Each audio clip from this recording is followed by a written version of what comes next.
ഈ പ്രഗ്നന്റ് ആയ ആളുകൾക്ക് പുരുഷനാണോ സ്ത്രീയാണോ സീറ്റ് കൊടുക്കുക?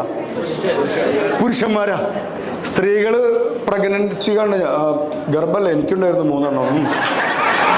നമുക്ക് മെറ്റീരിയൽ സുഖമുണ്ട്, സ്പിരിച്വൽ സുഖമുണ്ട്. ഉദാഹരണം പറഞ്ഞുതരാം. ഒരു 3 മണിക്കൂറുള്ള യാത്രയാണ്.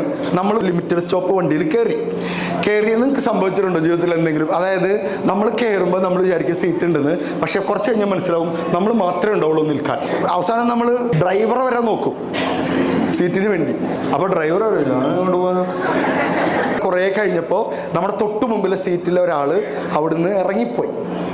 നമ്മൾ ആ സീറ്റിലേക്ക് ഇങ്ങനെ സ്വർഗം കണ്ടപോലെ നോക്കും. എന്നിട്ട് ആ സീറ്റിൽ നമ്മൾ ഇരിക്കും. ഇപ്പോൾ ഒരു സുഖം കിട്ടില്ലേ? ആ സുഖത്തിൻ്റെ പേരാണ് എന്ത്? മെറ്റീരിയൽ. ഒരാൾ ഇറങ്ങിപ്പോയില്ലേ, ആ സ്റ്റോപ്പിൽ നിന്ന് ഒരു സ്ത്രീ ഒരു കുട്ടിയെ എടുത്തിട്ട് നേരെ നമ്മുടെ മുമ്പിൽ വന്നിട്ട് നമ്മളെങ്ങനെ നോക്കും.